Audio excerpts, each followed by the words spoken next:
Hello hello साथीहरू, म चाहिँ लाग्यो अब मेरो ड्युटीमा। पानी परिरहेको छ नि त हो, ड्युटीमा त लाग्नु पर्यो। बाटो यस्तो छ, बाटो चाहिँ यस्तो छ कि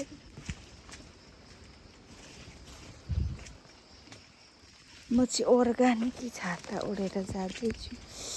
पानी परिरहेछ भाइ, बाटो चाहिँ यस्तो छ नि, फेरि झरेर जान्छ होला लडेर।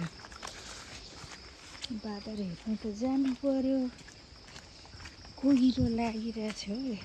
यस्तो बेला त केही देखिन्न, चौकामा मौका हान्छ नि त फेरि।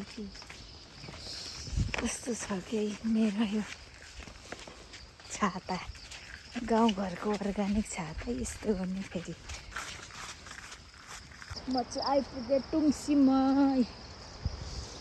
अहिले चाहिँ अलिक खुल्ला खुल्ला भयो क्या, कत्रो ठुलो खोला बजिरहेछ क्या।